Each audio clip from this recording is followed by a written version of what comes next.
नमस्कार. आणखी एक सुनीत आपण त्याचं पाहूया. यातला जो काही सूर आहे तो वेगळा आहे. म्हणून मुद्दाम मी हे दुसरं निवडलं सुनीत, की एका बाजूला मृत्यूला आव्हान देतोय हा जॉन डन, आणि या सुनीतामध्ये मात्र किती वेगळा सूर आहे पहा. At the round earth imagined corners blow your trumpets angels. आता या ठिकाणी एक आपण लक्षात घेऊ शकतो की इंग्रजी कवितांच्या मध्ये त्यांच्या त्यांच्या काळातल्या सांस्कृतिक, राजकीय, सामाजिक पार्श्वभूमीचं प्रतिबिंब ठळकपणे पडलेलं दिसतं. आपण काही डनच्या कवितामध्ये पाहिलं की त्या काळातलं विज्ञानाची प्रगती, त्यातून निर्माण झालेली सूत्र आणि तत्व, त्यांचं काव्यामध्ये त्यानं निर्वचन केलेलं. इथंही असं दिसतंय या गोल पृथ्वीच्या काल्पनिक कानकोपऱ्यातून. आता हा एकदा म्हणतो राऊंड अर्थ आणि पुढे इमॅजिन्ड कॉर्नर्स म्हणतोय. हा गोंधळ कशामुळं? तर आपल्याला माहितीये, गेल्या वेळी आपण पाहिलं ब्रुनो, कोपर्निकस, गॅलिलिओ वगैरेंच्या मधून जगाला कळलं त्या काळच्या की अरे ही पृथ्वी गोल आहे. आणि त्याच्या आधी टॉलेमीनं सांगितलेलं सूत्र होतं की पृथ्वी म्हणजे एक चकती आहे आणि ती चौकोनी आणि स्क्वेअर आणि स्टेशनरी अशी ही पृथ्वी आहे. आणि तिला छेद देणारं नवतत्वज्ञान आणि विज्ञान असं की पृथ्वी गोल आहे. आता गोल असल्यानंतर तिला कानकोपरे असणे शक्य नाही. त्यामुळं हे मजेदार रीतीने तो म्हणतो गोल पृथ्वी आहे पण तिचे कानेकोपरे काल्पनिक आहेत. त्याला म्हणायचंय जगाच्या कानाकोपऱ्यातून हे देवदूतानो या तुम्ही इथं, पण पृथ्वी तर गोल आहे म्हणून तो म्हणतो की गोल पृथ्वी आहे हे आता मला पचलेलं सत्य आहे, पचलेलं वास्तव आहे एवढ्या शास्त्रज्ञांनी सांगितलेलं. म्हणून मी म्हणतो की जे कानेकोपरे काल्पनिक आहेत तिथून देवदूतानो तुम्ही या आणि तुमच्या तुतार्या वाजवा. या ठिकाणी ख्रिश्चन धर्मातले संकेत लक्षात घ्यायचे. ख्रिश्चॅनिटी आणि इस्लाम मध्ये जीवनाविषयीची आणि मृत्यूविषयीची कल्पना अशी आहे की हे जीवन संपतं आणि पुनर्जन्म होत नाही. कॉफिन मध्ये, शवपेटिकेमध्ये शरीर असतं आणि आत्मे बाहेर असतात. आणि एक दिवस येतो, त्याला डे ऑफ जजमेंट म्हणतात. इस्लाम मध्ये त्याला कयामत किंवा हश्र म्हटलेलं आहे.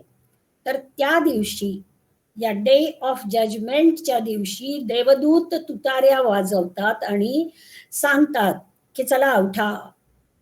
आणि मग तो सांगतोय की तुम्ही वाजवा तुमच्या तुतार्या आणि मग ते जे पसरलेले आत्मे आहेत, कॉफिन मधली शरीर घ्या, numberless infinities of souls to your scattered bodies go. कल्पना अशी की ते आत्मे भटकत आहेत, त्यांनी आपल्या आपल्या शरीरात जायचंय आणि आपल्याला परमेश्वरासमोर सादर करायचं आहे. हे कोण? whom the flood did. Flood म्हणजे प्रलय. तर या दोन्ही धर्मानुसार एक दिवस असणार आहे की ज्या दिवशी प्रचंड पाऊस पडेल आणि प्रलय होईल. तर त्या प्रलयामधून तुम्ही स्वतःला सादर करा आणि पुढं काय होणार आहे? Fire shall overthrow. ज्यांना शिक्षा होणार त्यांना अर्थातच पृथ्वीच्या पोटामध्ये ढकललं जाणार जिथं आग आहे.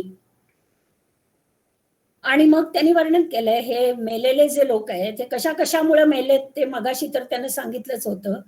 ते पुन्हा एकदा सांगितलंय. War, dearth, age, agues, tyrannies, despair, law, chance. मृत्यूची अनेक कारणं, कुणी युद्धात, कुणी वार्धक्यामुळं, टंचाईमुळं, रोगराईमुळं, हुकुमशहानं मारलेला. हा तर त्या काळातला फार मोठा भयानक प्रकार होता. आपल्याला माहिती आहे लंडन टॉवर मधले मृत्यू किंवा सुळावर देणं हे अगदी कॉमन होतं, सर्वसाधारणपणे केलं जात असे. त्यामुळे हुकुमशहा हे एक कारण होतं. कायदे, निराशा वगैरे कारणांनी ठार केलेल्या अगणित मृतात्म्यानो उठा, उठा आणि आपले विखुरलेले देह धारण करा. आणि त्याच वेळेला त्याला अशी जाणीव आहे की काही जण पापी नाहीयेत. मग त्यांची काय गती असणार आहे? whose eyes shall behold God and never taste death's woe. असे काही आत्मे आहेत की जे देवाच्या डोळ्याला डोळा भिडवू शकतात. त्यांना मृत्यूची चव माहिती नाही. बट मग इथून मात्र पुढं त्याचा टोन बदलतो. त्याला आता वाटतंय म्हणजे आता न्यायदानाच्या तिथं आपल्यालाही जावं लागेल. आपण म्हणतोय की या देवदूतानो वाजवा तुतार्या, पण मग त्याच्या लक्षात येते नाही नाही नको नको, लेट देम स्लीप. देवा त्यांना उठवू नको एवढ्यात. Lord and me मोर्न a space. मला थोडासा शोक करायला वेळ दे. मी जी पाप केली त्या पापांसाठी शोक करायला मला थोडा वेळ दे. For if above all these my sins abound, it's late to ask abundance of thy grace. की या सगळ्यांची जी पाप असतील कदाचित माझी पाप या सगळ्यांच्या पेक्षा भयंकर असतील.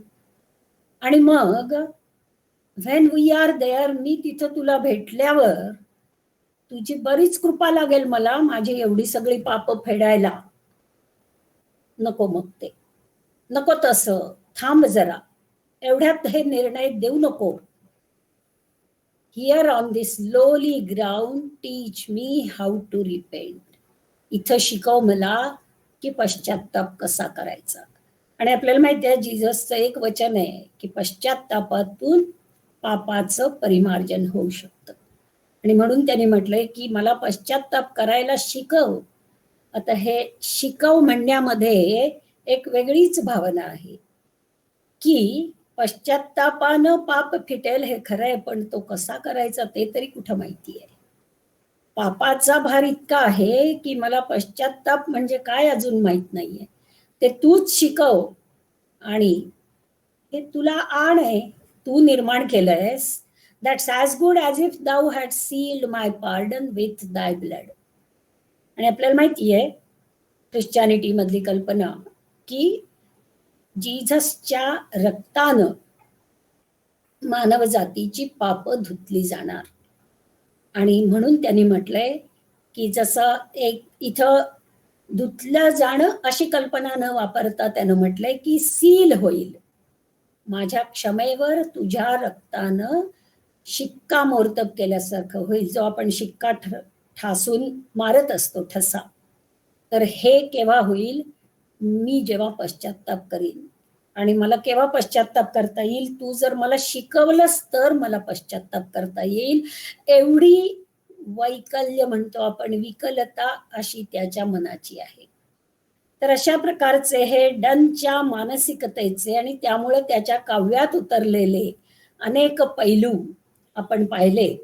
आणि या वैविध्यामुळं म्हणजे माणूस कसा असू शकतो आजच्या मानसशास्त्रज्ञांना सुद्धा विचार करायला लावण्यासारखी अशी ही कॉन्ट्रडिक्शन्स आहेत. यासाठी मी हा कवी निवडला. आणि हा मेटाफिजिकल कवी मधला सर्वश्रेष्ठ मोनार्क ऑफ विट मानला जाणारा कवी.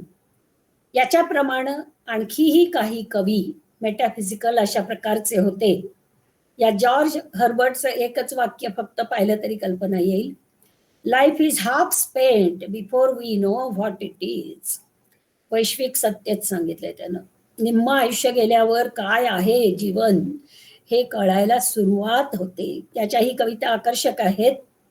आपण दुसऱ्या एका कवीची कविता विचारात घेऊया. अँड्र्यू मार्व्हेल हा कवी त्याच्या काळातही लोकप्रिय होता. आणि हे सगळे मेटाफिजिकल कवी 20व्या शतकात लोकप्रिय झाले. याचं कारण आपण पाहिलंय की 20व्या शतकात विज्ञानाची तर घोडदौड नाही, अगदी मनासारखी दौड झाली. आणि त्यामध्ये इंटेलेक्च्युअलिटी आणि इमोशन्स यांचे संघर्ष आणि ते कडाक्याचे संघर्ष त्यातून निर्माण होणारा एक वेगळा सूर, हे जे 20व्या शतकातल्या काव्यामध्ये आपल्याला सापडतं. इंग्रजी काव्यात विशेषतः टी.एस. इलियट आणि त्या काळचे ते सर्व कवी, आणि त्यांचा प्रभाव भारतात निश्चितच पडला. मराठीमध्ये सुद्धा अनेक कवी आपल्याला माहिती आहे इलियट आणि या कवींच्या प्रभावाखाली आलेले. त्यामुळं या कविता या 20व्या शतकात लोकप्रिय झाल्या. त्यातला एक अँड्रू मार्व्हेल. तर इथं कुसुमाग्रजांची क्षमा मागून मी त्यांच्या 4 ओळी वेगळ्या पद्धतीनं अँड्रू मार्व्हेलच्या संदर्भात मांडू इच्छिते. त्यांनी म्हटलंय, काढ सखे गळ्यातील तुझे चांदण्याचे हात. चांदण्यासारखीच ती कविता आहे. क्षितिजाच्या पलीकडे उभे दिवसाचे दूत. इथं जो काळ आहे तो क्षितिजाच्या पलीकडं उभा आहे आणि त्याच्या आज्ञेमुळं आपल्याला दूर व्हायला पाहिजे, ही अशी संकल्पना. अँड्रू मार्व्हेल मात्र म्हणतोय, काढ नव्हे घाल सखे गळ्यामध्ये तुझे चांदण्याचे हात. ते जर तू आत्ता हात माझ्या गळ्यात घालत नसशील तर मनोवेगाहून मोठी कालगती करील घात, असं मार्व्हेलला म्हणायचंय. किती काळ तू मला दूर ठेवणार? काळ तर पुढे चाललाय आणि तो किती पुढे जाईल ते तो पुढे सांगतोय. आणि मग काय अर्थ आहे या सगळ्याला? जसं बहादूर शाह जफर म्हणाला होता, उमरे दराज से मांग के लाये थे 4 दिन, 4 दिवसाचं आयुष्य, त्यातले 2 आरजू में कट गए, 2 इंतजार में, वाट लागली 4ही दिवसांची. 2 मध्ये आम्ही आरजू करत होतो आणि उरलेल्या 2 मध्ये इंतजार करता करता काळ निघून गेला. तेच इथं अँड्रू मार्व्हेलनं वेगळ्या प्रकारे मांडलंय आणि तीव्र शब्दात मांडलंय, की जे मेटाफिजिकल कवींचं वैशिष्ट्य होतं. हा जो इंतजार आहे, ज्याच्यावर उर्दू काव्याची पुस्तकं भरून वाहतात, और अभी असं इंतजार म्हणून दमून जातात लोक. तर हा इंतजार करता करता सांगतोय त्या प्रेयसीला, काय आहे ती, तिचा संकोच काही जायला तयार नाही आणि काळ तर पुढे चाललाय, म्हणून तो म्हणतोय तिला, had we but world enough and time, this coyness lady were no crime. अगं बाई, हा जर आपला टाइम आणि स्पेस आपल्यासाठी पुरेसा असता, पुरेसं जग आणि पुरेसा काळ जर असता हाताशी, तर सखे तुझा हा संकोच गुन्हा ठरला नसता, त्याला गुन्हा क्राईम म्हटलं नसतं मी. मग काय केलं असतं? We would sit down and think which way to walk and pass our long love's day. बरीचशी फुरसत जर असती, हा काळ जर एवढ्या वेगाने चाललेला नसता, टाइम फ्लाईज म्हणतो तसं, तर आपण निवांत बसून ठरवलं असतं ना कुठं जावं, काय करावं. बरं झालं असतं ते, पण नाही ना तसं. काय केलं असतं? Thou by the Indian Ganges side shouldst rubies find. मग अशी म्हटल्याप्रमाणे इंग्लंडच्या इतिहासातल्या गोष्टींचं प्रतिबिंब या काव्यात पडतं. या 17व्या शतकामध्ये आपल्याला माहिती आहे, इंग्रजांचा भारतावरचा वाढत चाललेला प्रभाव म्हणण्यापेक्षा त्यावेळेला त्यांना माहिती व्हायला लागली होती आणि या इंग्रजी कवींचे डोळे विस्फारलेले होते. 19व्या शतकात कोलरिजनं सुद्धा उल्लेख केलाय या भारतातल्या काही आश्चर्यांचा. 17व्या शतकात तर त्यांना थोडा थोडा परिचय व्हायला लागला होता. त्यातलं एक म्हणजे ती महान अशी गंगा नदी.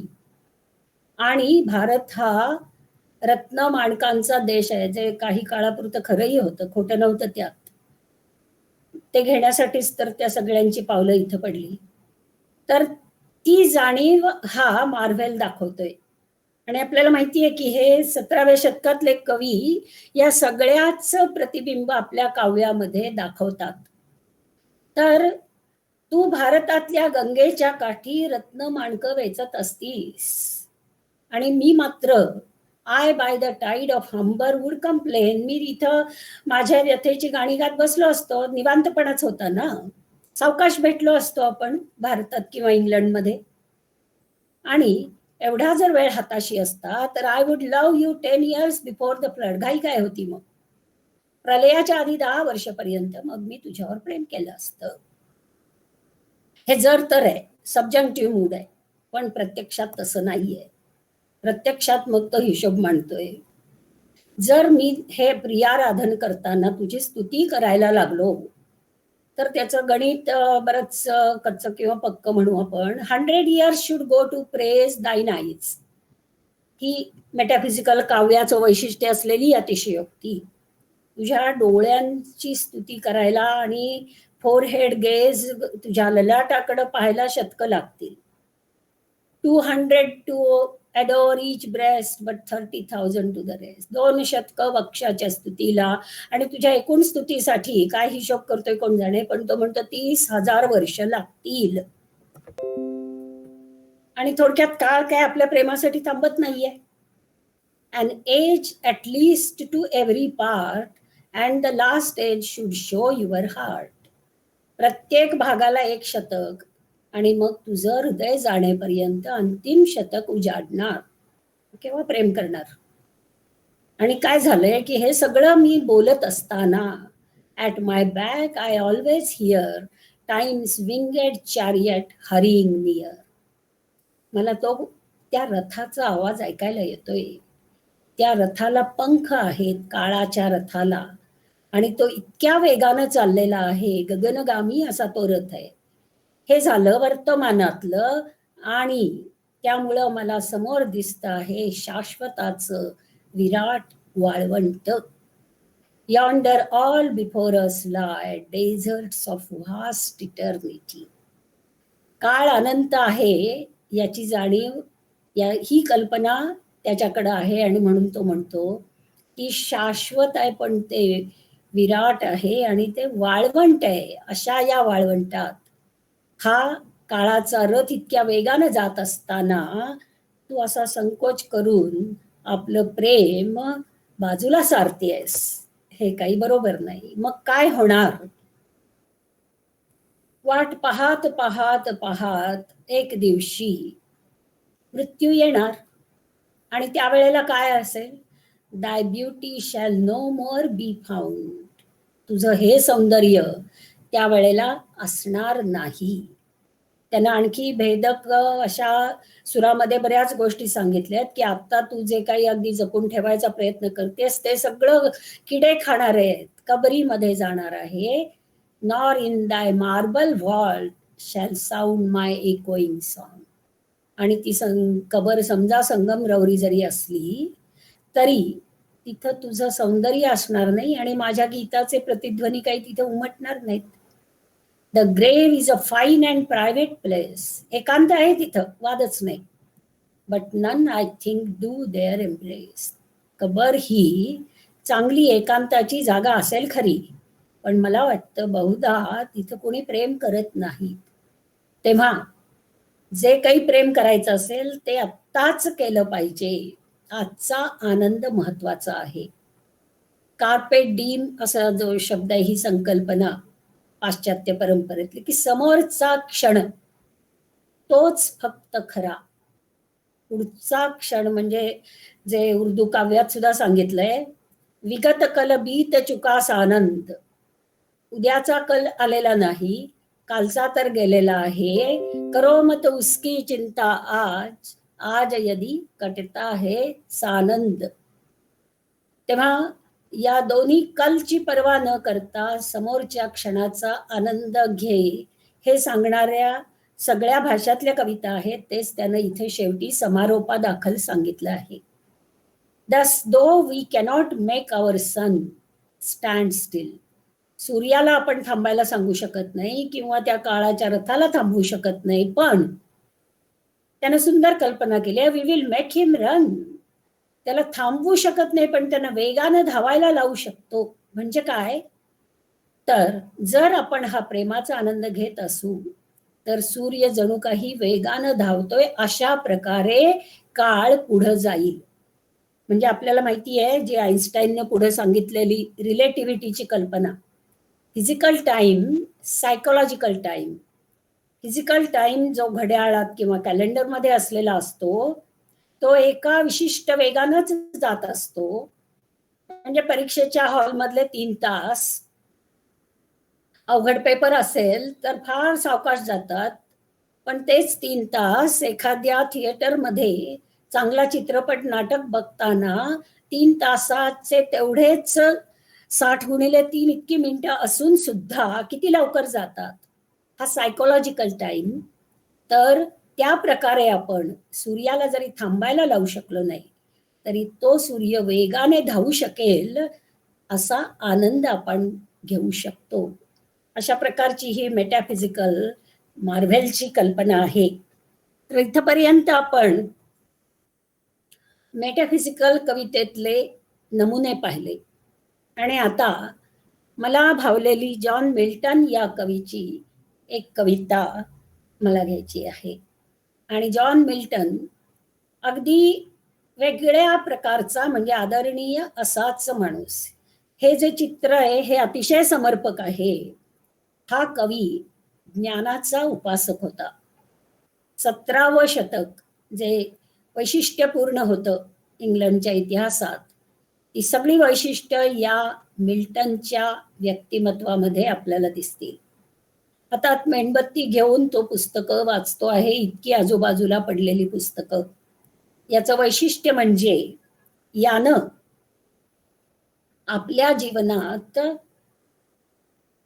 म्हणजे ज्ञानाचा तर फार मोठा आधार घेतला आणि पुस्तकावर त्याचं प्रेम होतं. नुसतं प्रेम नाही, पुस्तकाच्या अधिकाराचा त्याला अभिमान होता. He who destroys a good book kills reason itself असं त्याचं म्हणणं होतं. पुस्तकांचा नाश करणं म्हणजे बुद्धीचा नाश करणं आहे. आणि 1644 साली निबंध लिहून त्यानं सांगितलं की सेन्सॉरशिप नसली पाहिजे, स्वातंत्र्य असलं पाहिजे. म्हणजे freedom of speech, freedom of writing ही लोकशाहीची सूत्र त्यानं मोठ्या आग्रहानं मांडली. अर्थात ही 2 सूत्र आपल्याला माहिती आहे लोकशाहीची आहेत. आणि जॉन मिल्टननं लोकशाहीचा एक प्रकारे म्हणते मी, कारण तशी काही आजच्या सारखी संकल्पना त्या काळात कोणाच्या समोर होती असं म्हणता येणार नाही. राजेशाही होती, पण घडामोडी अशा घडत होत्या की चार्ल्स पहिला याला मारलं गेलं होतं. आणि आपल्याला माहिती आहे क्रॉमवेलचं काही काळासाठी का असेना 8-9 वर्षासाठी लोकशाहीच्या प्रकारचं असं राज्य आलेलं होतं. पुन्हा लोक राजेशाहीकडे वळले होते. अशा सगळ्या ज्या घडामोडी होत्या, या घडामोडींच्या मध्ये मिल्टनचा बुलंद स्वर freedom of speech, freedom of writing साठी होता. आणि आजही सार्थ ठरणारा असा हा त्याचा विचार आहे. आणि मानवी मनाबद्दल त्यानं जे म्हटले, नवीन नाहीये फार, कदाचित कोणी म्हणेल की हे काय नवीन आहे, पण त्याची त्यांनी चांगली जाणीव दिली आहे आपल्या पॅराडाइज लॉस्ट या काव्याच्या आधारे. The mind is its own place and in it self can make a heaven of hell, hell of heaven. आपण हेवन मध्ये आहे का हेल मध्ये आहे हे महत्वाचं नाहीये. आपलं मन ठरवतं की आपण हेल मध्ये आहे का हेवन मध्ये आहे. ते तसं त्यानं कशाच्या संदर्भात म्हटलं ते आपण नंतर पाहूया पॅराडाइज लॉस्टच्या संदर्भात. आपण ज्यांची धार्मिक काव्य वाचली, आता या जॉन मिल्टनचं हृदय अशा प्रकारचं आपल्या अंधत्वाबद्दलचं जे काव्य आहे ते पाहूया. आणि लक्षात घ्यायचं की हे अंधत्व मिल्टनला का आलं, तर तो ज्यासाठी झगडत होता, विचार स्वातंत्र्य, आपले अन्य विचार हे मांडण्यासाठी तो वाचन करत होता आणि लेखन करत होता. त्यामुळं त्याची दृष्टी अंधुक व्हायला लागली होती. आणि डॉक्टरनी त्याला सांगितलं होतं, हे जर तुझं वाचन आणि लेखन असंच चालू राहिलं तर तुझी दृष्टी पूर्णपणानंच जाईल. आणि जॉन मिल्टननं सांगितलं होतं, हरकत नाही, दृष्टी गेली तरी चालेल, पण मी माझे विचार सोडणार नाही, माझं वाचन आणि लेखन सोडणार नाही. आणि त्याची किंमत त्याला मोजावी लागली, ब्लाइंडनेस. आणि या अंधपणामध्ये त्याचा परमेश्वरावर जो विश्वास आहे, थोडीशी मेटाफिजिकल झाक आहे, थोडीशीच आहे पण फार नाहीये, की त्याला शंका येते, पण त्या शंकेचं निरसनही लगेच होते. डन इतका मनामध्ये संघर्ष नाहीये. याच पद्धतीचं त्याचं दुसरं एक सॉनेट आहे, की 23व्या वर्षाचा त्याचा वाढदिवस आहे, तर त्यावर त्यानं सॉनेट लिहिलंय. ते काय लिहिलंय, तो त्याला हॅपी बर्थडे वाटत नाहीये. तो म्हणतो मी 23 वर्षाचा झालो आणि काय केलं, काही नाही केलं, नुसतं माझं वय वाढलं आणि मी असा 23 वर्षाचा झालोय, केवढा मोठा आयुष्याचा पट निघून गेला आणि मी काहीच करत नाही, अशी खंत त्यामध्ये आहे.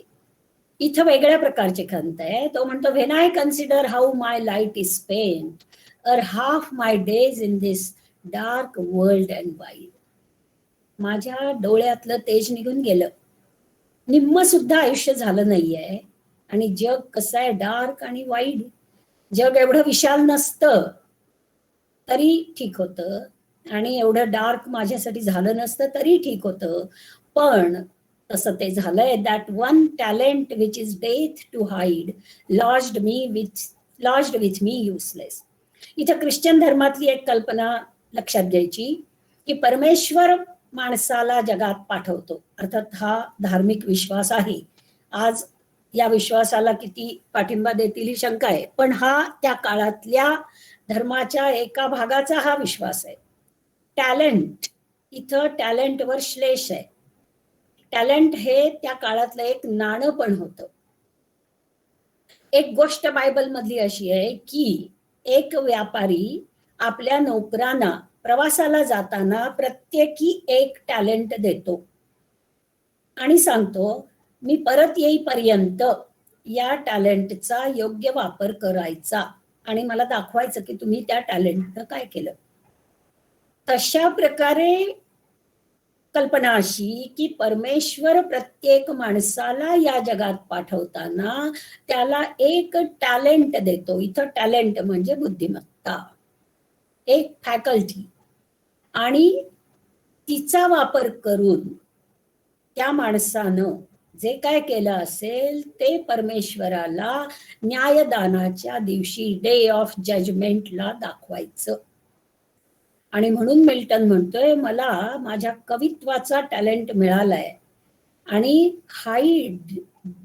It is death to hide it. तो मला लपवावा लागतोय, कारण लॉज्ड विथ मी युसलेस, मी असा अंध झाल्यामुळं वापरणार कसा. जीवनाच्या अर्ध्या वाटेवर हे अगतित्व आलंय. या विशाल तमोविश्वात मला वेढणारं हे विकलत्व आहे, आणि जन्मवेळी माझ्या मुठीत आलेल्या, मी त्याला मौक्तिक म्हटलंय, देवसेवेसाठी केवळ मिळालेल्या त्या कवित्वाचा, त्या प्रसादाचा मी उपयोग करू शकत नाहीये. होल होतोय, तो युसलेस होतोय, आणि ते तसं होणं हे मला मृत्यूसारखं वाटतंय. मग त्याच्या मनात अशी शंका येते, की अशा रीतीनं जर मी त्यानं दिलेला टॅलेंट वापरला नाही आणि तसाच परत गेलो तर मग काय होईल. खरं म्हणजे my soul is more bent to serve there with my maker, की खरं म्हणजे माझी इच्छा आहे की हा टॅलेंट वापरून मी त्याची सेवा करीन. कवित्व माझा टॅलेंट आहे ना, तर तो मी त्याच्या सेवेसाठी वापरीन, हीच तर दैवी रीत आहे. आणि प्रेझेंट माय ट्रू अकाउंट लेस्ट ही रिटर्निंग चाइल्ड, परत गेल्यावर मी त्याला माझा हा ट्रू अकाउंट दाखवेन, म्हणजे तो रागवणार नाही. पण मी जर हे करू शकत नसेन तर doth God exact day labour light denied. मग मी परत गेल्यावर तो मला असं म्हणणार का, की तू का नाही तुझं कवित्व वापरलंस आणि माझी सेवा का नाही केलीस. चाइल्ड रागवेल का तो मला. आणि मग असंही त्याला वाटतं, ते बरोबर आहे का असं रागवणं. मी जर अंध झालोय आणि म्हणून मी जर तो दिलेला टॅलेंट वापरला नसेल तर तो रागवणार का. परतून गेल्यावर त्याच्याकडं विपदा माझी कशी सांगू. प्रकाशहीन अस्तित्वात मी गायला हवं का त्याचं गीत. आणि मग जर तो रागावला त्या स्वर्गस्थ पित्याचा राग मी आंधळा कसा साहू. आणि त्याला स्वतःचीच दया येते. मी त्याच्या पुढे असा अंध उभा असेल आणि तो जर स्वर्गस्थ माझा पिता मला रागवत असेल तर मी कसं काय ते सहन करू. म्हणजे एका बाजूला त्याचं तर्कशास्त्रही आहे की अशा स्थितीत मी ते वापरणार कसं. आणि हे मी वापरलं नाही आणि तरी तो जर रागावला तर तो अन्याय आहे हे पण त्यानं थोडस सुचवलं इथं. पण लगेच त्याच्या लक्षात येतं आय फॉन्डली आस्क. हे फॉन्डली आपल्या लक्षात येईल की अगदी भोळेपणानं हे मी म्हणतोय, माझा हा नाईव्ह अशा प्रकारचा विचार आहे. पण सुनीताचा हा टर्न आहे. बट पेशन्स शांती देवी to prevent that murmur soon replies. आणि मग तो म्हणतो नाही, माझ्या मनातला एक भाग पेशन्स त्याच्याकडून मला उत्तर मिळतं. God doth not need either man's work or his on gifts. गरज नाही जगदीशाला मनुष्यांच्या कामाची, दयाघनानेच दिलेल्या त्याच्या त्या वरदानांची. त्यानं जी वरदानं दिली आहेत ती परत त्याला पाहिजेत असं नाहीये. हिच स्टेट इज किंगली. चरम विश्व त्याचं राज्य आहे आणि thousands at is beating speed and post over land and ocean without rest. विश्रांती न घेता त्याचं काम करणारे आहेत ना अपरंपार. अथक सेवक अपरंपार एका त्याच्या आज्ञेसाठी भूमी सागर करीती पार. हे सगळं पार करून त्याला त्याची कामं करून देत आहेत. माणसाने करायची काही गरज नाहीये असं पेशन्स शांती देवी त्याला सांगते. आणि मग तो म्हणतो, ती म्हणते की who best bear his mild yoke they serve him best. Mild yoke सुंदर शब्द वापरलाय. मऊ असं खांद्यावरचं जू. योक म्हणजे बैलाच्या वगैरे खांद्यावरचं जू. तर आपल्याला माहिती आहे असं पण म्हटलं जातं की माणूस ज्याची त्याची झोळी जी असते त्या माणसाची त्याप्रमाणे देव त्याला संकट किंवा सुख देत असतो. त्यामुळं हा जर अंध झालाय तर त्याला मिळणारं योग माइल्डच असणार आहे देवाकडून. म्हणून देवदत्त सौम्य विहित कर्तव्यांचे पालन करणेच तुझ्या हातात. आणि फार सुंदर वाक्य आहे, दे serve him best they also serve who only stand and wait. ते सुद्धा ईश्वर सेवाच करतात जे प्रशांत विश्वासानं वाट पाहतात. विश्वास ठेवतात आणि वाट पाहतात अशा माणसांच्याकडून ईश्वराची सेवाच घडत असते. अंधत्व असलं म्हणून तू स्वतःला देवसेवेसाठी नालायक समजू नको. आणि आपल्याला तुकारामांनी हेच तर सांगितलंय, ठेविले अनंते तैसेची राहावे चित्ती असो द्यावे समाधान. हे समाधान विश्वास असल्याशिवाय अजिबात येतच नसतं. त्यामुळे दोघांचा स्वर एकच आहे, श्रद्धेचा. आणि जॉन मिल्टननं जे पॅराडाईज लॉस्ट मध्ये जी प्रतिज्ञा केली, just are the ways of God and justifiable to men. देवावर विश्वास ठेवावा कारण तो जे काही माणसांच्यासाठी करतो ते सार्थ असतं, ज्याला आपण लेजिटिमेट म्हणतो. एका सूत्रानुसार असतं. म्हणजे एक प्रकारे आपला कर्मसिद्धांत इथं आपण अप्लाय करू शकतो.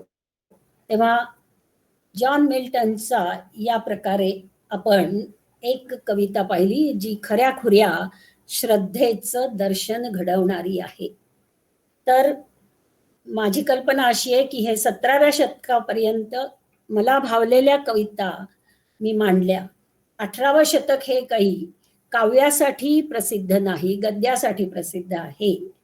तर आपल्याला आवडणार असेल तर 19वं शतक म्हणजे जे अर्थातच रोमॅन्टिसिझमचं आहे त्या रोमॅन्टिक कवितांच्याकडं मी नंतर वळेन. धन्यवाद.